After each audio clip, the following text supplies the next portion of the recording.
Good morning, and thank you for joining me on the path to liberty. I'm Michael Bolden with the 10th Amendment Center, and this is the show for Wednesday, August 2nd, 2023. And I guess this episode, really, I'm kind of doing what's now the third of a series on striking the root at evil rather than just hacking at the branches. That great Henry David Thoreau quote. Previously, I discussed what most people try to do to limit federal power on a broad spectrum, instead of what the founders told us to do, and of course also a little bit from Lysander Spooner. And then I did a second one on this following up just a couple of days ago on consolidation or centralization of power as the root cause of most of our problems today. And so today I've got three-ish specific examples of how people are missing the point, big swing and a miss on opposing very specific federal agencies or programs. I believe it was Monday that this report came out.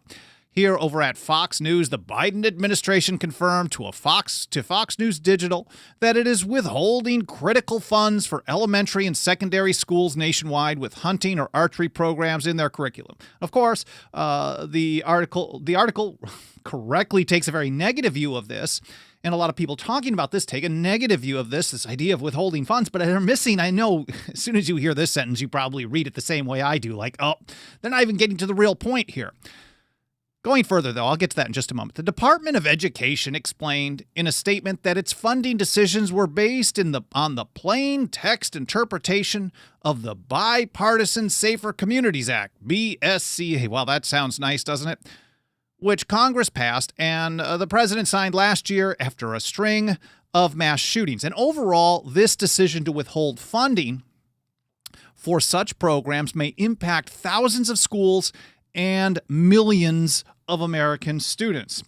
Here's how YAL put it on Twitter. I'll link to this in the show notes. Of course, they said Republicans voted for the bill that made this happen, and now they want to call this shameful. The uniparty strikes again. Here, for example, in a letter, this is back to Fox News, in a letter to Education Secretary Miguel Cardona earlier this month, Senators John Cornyn of Texas and Tom Tillis in North Carolina expressed concern that the agency is misinterpreting the provision which they said was included in that Safer Community Act last year to withhold education funds for programs training school resource officers, not to preclude funding for hunting and archery classes. School resource officer training was funded under a separate provision. So these guys are saying, oh, this thing that we passed, you guys are reading it wrong, and this is, horrible. You're screwing over all these kids. And of course, well, it is screwing them over. But let's look over here at the roll call. There's Cornyn. On the vote last year, yes, voted in favor of the bill. There's Tillis, yes, voted in favor of the bill. So they voted for giving someone more power. They voted to give the executive branch more power. The Department of Education, more decision-making over what's going to go on. And now they act all surprised when the people with power use it in ways that they didn't think of.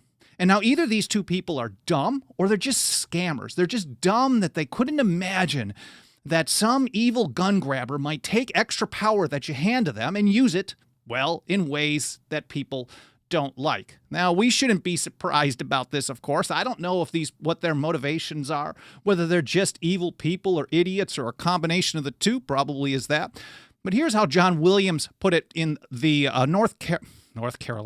New York ratifying convention. It's very possible that Williams was the anti-federalist writer Brutus and maybe even Cato as well. We don't know for sure. He put it this way: ingenious men may assign ingenious reasons for opposite constructions of the same clause. So as long as you give these people power to do stuff, you shouldn't be surprised when people who have bad intentions are going to read it in a completely different way and claim, oh, well, this is what you authorized in the first place. So the lesson should be, don't give them the power in the first place. Here's how John Dickinson, the penman of the American Revolution, put it in letter number, I think it was 6, in the Letters from a Farmer of Pennsylvania. If you haven't heard me mention this before, these were the most widely read documents on American liberty up until publication of Thomas Paine's Common Sense in 1776. And he said this is the same type of thing. This was one of the Again, the most widely read set of documents during the American Revolution, that radical change in the views of the people before April of 1775, before Lexington and Concord. That was the real American Revolution, and part of that was people taking views like this. All artful rulers who strive to extend their power beyond its just limits endeavor to give their attempts as much semblance of legality as possible. If you give them even a crack in the door, as soon as you give them power, you shouldn't be surprised when they try to use it even further and further. So without getting too off the rails here on that, I could rant on that for quite a while. If we're really going to strike the root on this problem, withholding funding for schools, of course, using it as a way to take away funding for anything that might, even be remotely related to the right to keep and bear arms, we have to go further than the oath breakers that, they voted for this Safer Communities Act. They're just saying, oh, you're reading it wrong. If we're making all of our arguments about who's reading what properly, we've already lost. And here's how we replied on Twitter. As long as they continue battling over, and we had some typos the other day, which means most of the time me. As long as they continue battling over what kind of funding the feds can unconstitutionally steal from you, then dole out to local schools, this will keep happening and getting worse. So really, if we want to strike the root, we have to actually strike at the Department of Education in and of itself. Under the Constitution, the Department of Education shouldn't exist. And those people who claim to be conservatives, well, the conservative ideology used to say, well, the Department of Education shouldn't exist. Now it's just a battle over who gets to fund what. And that is always going to be a losing approach. Now, that doesn't mean we're always going to get from zero to liberty in one fell swoop. But if our message doesn't include that at all, then I think if we set the bar so low that it's just relying on someone like Joe Biden to read things, or his administration to read things in the way that we want, I mean, you can't be more stupid and then more dangerous to liberty. Now, I'm going to get to the ATF, and that was really what I wanted to mention on the Department of Education. Strike the root. The Department of Education should not exist. Now, we're going to get to the ATF in just a moment and the pistol brace rule and how a lot of people are messing up their opposition to that one as well. But first, I want to point out that I'm going to link to all these reports and some original source documents and things like that over in the show notes over at 10thamendmentcenter.com/path-to-liberty. A couple of hours after the live show is done, and it might start being a little bit later. I just reached out to Alan Mosley, who's done a bunch of freelance work for us over the last year. He's going to start doing some of the blog post-production for the show maybe as soon as next week. I don't know. I got to get him some instructions like that so I can get some things off my plate and start doing more interviews and things like that. So awesome. And thank you to Alan for helping out with that. But as of today, within a couple hours after the live stream is done over at 10thamendmentcenter.com/path-to-liberty, you'll see a blog post for this episode where I'm going to include all the stuff that I'm mentioning in this episode so you can read in context and learn more on your own time. While I'm here, I should just say a quick hello to everyone out in the live chat. I appreciate you guys being here, whether this is your first episode or you've been here for every single one since day one. Haji also says, and the Fed, that's certainly a strike the root issue as well that I'm going to get to later in the show when we're talking about CBDCs. Hi to Kirk Morrison, R.C. Andrews, good to see you. Rick in Michigan. There's Israel, Tim Martin, and everyone else. I appreciate you guys being here again. Check out the show notes, 10thamendmentcenter.com/path-to-liberty. Leaving comments, whether it's live or in the archive, that does help trigger the algorithms a lot of these platforms, usually the mainstream ones, and tells them to show us to more people. Now, next up, let's take a look at some of the opposition to this recent ATF pistol brace rule. Now, it might end up losing in court. It might not. But ultimately, as long as people wait for the federal government to tell us that the federal government shouldn't be doing the things that the federal government wasn't supposed to do in the first place, then you're going to have bad results most of the time. So let's look at this report. This comes from KTUL.com in Tulsa, Oklahoma, referencing a statement from a sheriff. The ATF, he said, quote, "The ATF cannot make law, so therefore this sheriff's office will not be enforcing this ruling." Ottawa County Sheriff's Office David Dean stated on Facebook. Quote, only Congress can pass laws, and this ruling was not enacted in Congress. I have instructed our deputies that if they locate a firearm with a stabilizing brace during an investigative contact with a citizen, we are not going to take action. So on the positive end, I like the fact that they're saying we're not going to enforce. But are they really saying that they're supporting the Constitution? I'll get to that in a moment. Here, for example, is a press release, similar. A lot of the opposition to this pistol brace rule isn't that it's gun control. I mean, you see a little bit of that. But a lot of the opposition, especially from the mainstream, the establishment government people on the right, their primary talking point is only Congress can pass law. And that, of course, is not striking at the root. It's hacking at the branches. And when you hack at a branch, anybody who's done any growing of plants, a lot of times you're just pruning and it comes back stronger. So as long as they keep hacking at branches, we shouldn't be surprised that this never ends. Here's how Representative Moron said, the Supreme Court has affirmed that only Congress carries the authority to define what conduct does or does not carry criminal penalties. Doesn't mention anything about the Constitution only having a very limited number of things that can be crimes, but that's a separate episode, which I've done in the past. I should have had that one linked here, but I do not have it handy. Anyways, the Representative Moron says, the Supreme Court has affirmed that only Congress carries the authority to define what conduct does or does not carry criminal penalties. While an agency may at times issue interpretations of unclear laws that Congress has passed, Congress clearly defines what constitutes a short-barreled rifle. That definition does not include a stabilizing brace attached to a pistol. Now, there are so many things wrong with that statement, clearly. He's saying, the ATF, it's okay if they exist. They just have to do the right thing. Congress can pass laws like this. They didn't. And they're also saying that Congress can actually enact gun control. I mean, if you really get to the root problem here, this person is okay with Congress passing federal gun control measures. As long as Congress does it and it gets a vote, I mean, this is big government at its worst. Now, again, of course, saying that refusing to enforce, this is still a positive. Opposing the rule, even though they're opposing it on bad grounds, we're desperate at this point. We got to take what we can get, because all these people are really so bad when it comes to the Constitution and liberty. We're desperate against the largest empire, largest government in the history of the planet. So even if we weren't, we still have to understand that going from where we are today to a real land of the free, real land of liberty, isn't something that happens with a silver bullet. Here's how Thomas Jefferson put it in a letter to the Reverend Charles Clay in 1790. The ground of liberty is to be gained by inches. We must be contented to secure what we can get from time to time and eternally press forward for what is yet to get. Why? Jefferson concluded it this way. It takes time to persuade men to do even what is for their own good.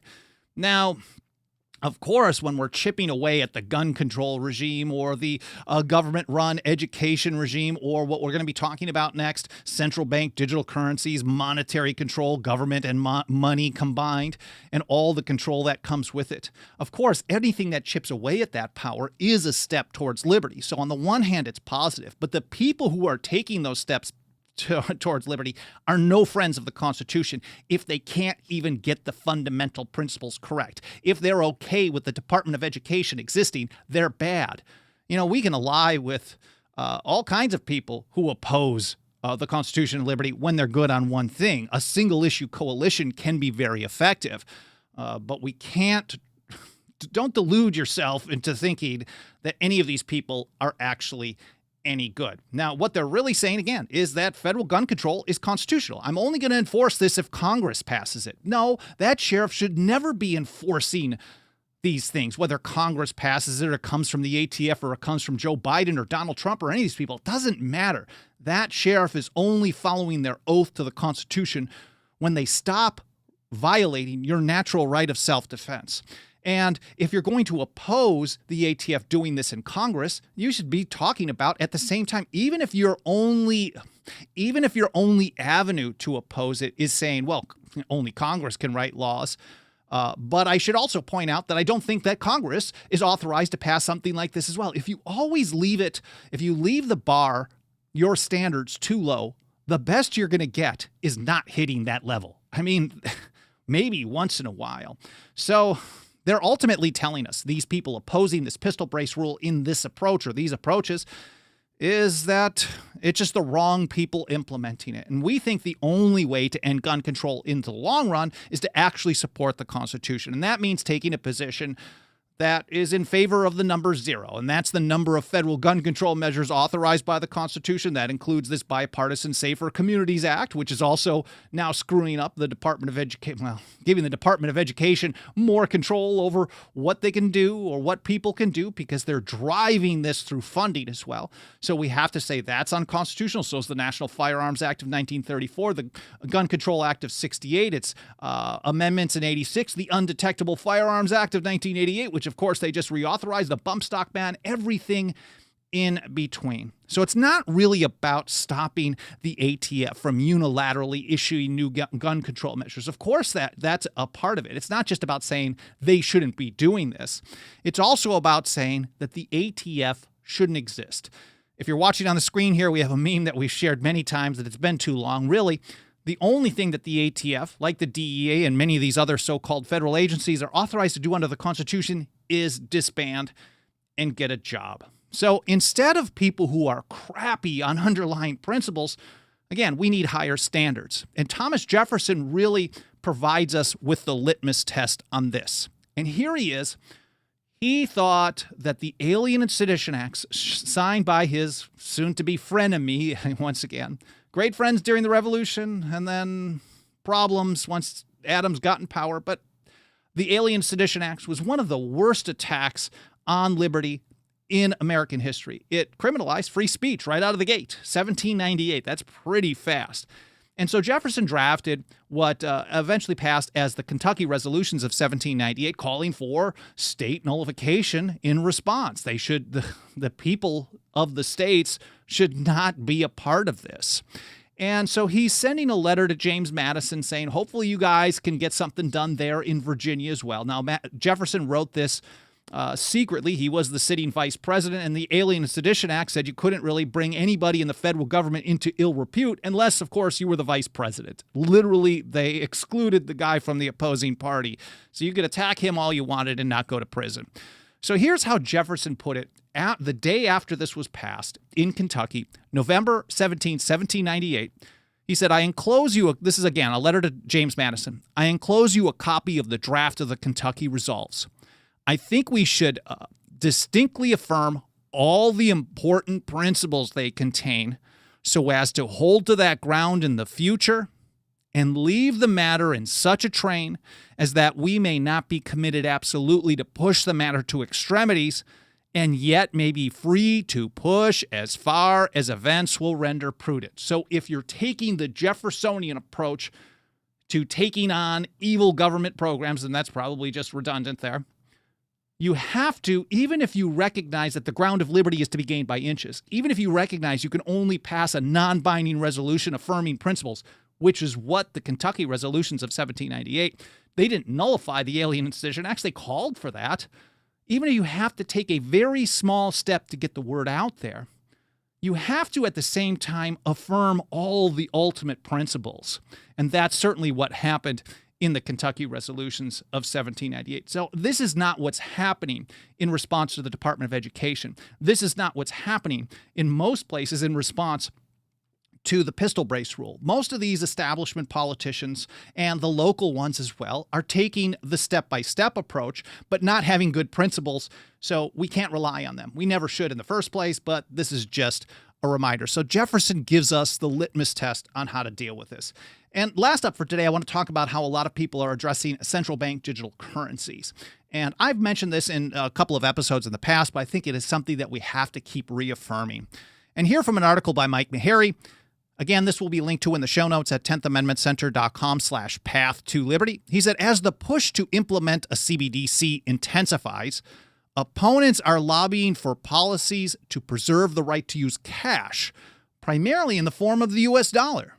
Now, this makes sense on the surface, Mike writes. If people have the option to use physical currency, they can simply avoid a CBDC and the inherent control it would provide government actors. So, I mean, yes, you don't want to ban cash, but at the same time, that US dollar, that fiat trash, that's paper funny money, which is just the source of so much evil and the tool that they use to fund the largest government in history, is not your friend. This is not something we should be actively supporting.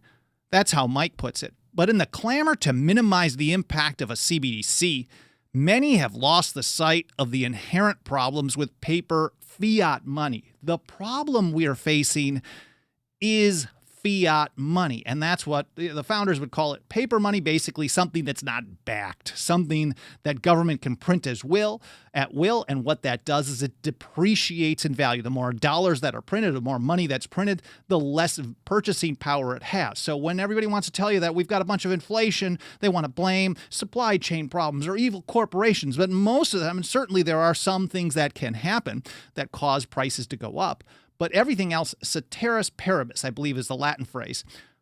All things being equal, when you just print a bunch of loot and you hand it out to people for a period of years to sit at home and not do work because of an emergency, well, of course, prices are going to go like wild. Here's how George Mason put it. The laws making paper currency a legal tender have produced great and numerous evils. Or here's Thomas Jefferson. He said, paper is poverty. It is only the ghost of money and not money itself. This is how Mike Maharrey puts it. Paper currency, the US dollar, this is the parent of a central bank digital currency. It's the precursor. When you give government power, government always ends up growing that power.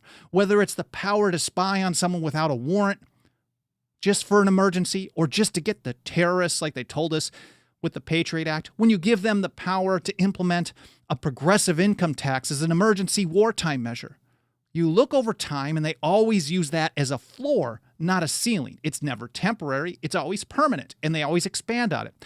So, of course, the same principle has to be applied to the US dollar. You give them the power to print this stuff, to control, well, you give them the power to just do it. The Federal Reserve. The Federal Reserve exists. As soon as you authorize that, of course they're going to keep expanding that. The next logical progression, the only way they can make it worse, beyond printing us into complete oblivion, is to turn it into a fully digital option. And then the digital option, they can control and they can take stuff out of your bank account. They can do automatic tax deductions. I mean, they can maybe check your score and if you jaywalk or something, immediately fine you. I mean, there's so much control that comes with the next version of this. Why do we want to give support to the thing that is the foundation for it? That's my rambly version of it.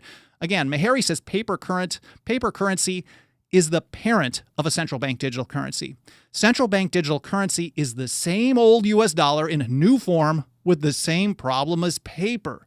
Instead of printing new dollars, the Federal Reserve, can create new digital dollars with a keystroke. And in many ways, they already do this right now. Instead of a deluge of paper, we will get a deluge of electronic digits. And he's referencing Thomas Jefferson's quote, I think somewhere around 1816 or so, or maybe 1819. He said, "We are to be ruined now by the deluge of bank paper," because Jefferson, John Adams, George Washington, and so many others, George Mason, all recognize that when you give power to just expand the money supply at will, it is going to destroy the economy. So here's how Mike puts it. Granted, CBDCs create new worries about privacy and control. Absolutely. But that is not a reason to suddenly embrace the US dollar as the solution to all of our problems. And some people are actually doing that. They are certainly embracing the US dollar. And ultimately, if we want to strike the root, we have to start using free market money. Separate money from state. Whatever form is right for you is awesome. Whether you like a goldback.com or Bitcoin, or I honestly don't even care. As long as you're not using something that government can manipulate, this is a small step towards liberty. And then ultimately, we also have to recognize that the Federal Reserve shouldn't exist. It empowers so much. Well, it empowers basically the entire engine of tyranny that we live under today. Well, I hope this kind of a ranty episode was interesting. It was fun to watch or listen to. I hope it made you think. I hope you learned something. Of course, I'm going to link to all the stuff in the show notes that I mentioned in this episode over at 10thamendmentcenter.com/path-to-liberty. But if you want to see me ramble more and get this kind of message out to more and more people, absolutely nothing helps us do this work, roll up our sleeves every single day, more than the financial faith and support of our members. You can join us for as little as $2 a month of that dirty government fiat. Throw it our way over at 10thamendmentcenter.com/members. Before taking off here, let me see if I've got any comments or questions. Haji says dollar depreciation has been running rampant since 1913 and ramped up after 71. Certainly, he's talking about, of course, the Federal Reserve Act. 1913 was a bad year for liberty. Things were already going bad, but that certainly ramped it up. And then in 1971, when he finally ended the last vestiges of any type of gold standard. And so, yes, making it absolutely bad. R.C. Andrews says fiat equals faulty. I wonder if that's an actual, kind of a root for that word, but certainly it's just government dictating to you is what it is. And R.C. Andrews also points out the Anti-Federalists were wary of a broad interpretation of the necessary and proper clause for good reason. And also people when it came to post-ratification, the debate over the necessary and proper clause was really about the establishment of Alexander Hamilton's first national bank. So again, if you're talking about striking the root, this problem, which has created a central banking system, which creates a situation where they can build a CBDC and foist it upon us and control and track everything that we do at all times and manipulate us through our bank accounts, really. And they're doing that to some degree, but it can get much, much worse. And then also have the money to be able to throw out to enforce their views, their social, manipulation of people through the school funding and through the gun control. All of this stuff is connected, and you could actually trace it all the way back to arguments over the necessary and proper clause. This is kind of a rambly, roundabout way of getting to the point here. But Jefferson and Madison, I think also Edmund Randolph pointed out that the word necessary didn't mean just merely convenient. And that was the argument that Alexander Hamilton had. Unfortunately, George Washington signed that into law. And then a few years later, Justice John Marshall accepted the Hamiltonian view of necessary and proper, that necessary means merely convenient to government powers. And things have gone off the rails ever since. Anyways, I'll take a look over in the chat a little bit later today. The comments in the archive over on Odyssey.com. Get a lot of great feedback there. Rumble.com from time to time as well, getting some good stuff, but also at YouTube. This is where I see most of the comments over the next couple of hours while I'm doing the post-production for the show and getting that blog post ready, which hopefully will be off of my hands soon so I can take on a few other things. I really want to start pushing forward to grow us in ways that we haven't been able to because I spend too much time doing stuff like that. Anyways, where am I even going with this? I'll look over in the comments a little bit later. I appreciate you being here. If you can, smash the like, leave a review on Apple Podcasts. And of course, don't forget our membership program, 10thamendmentcenter.com/members. Again, thank you so much for watching the show, listening to the show, and I'll see you next time here on the Path to Liberty.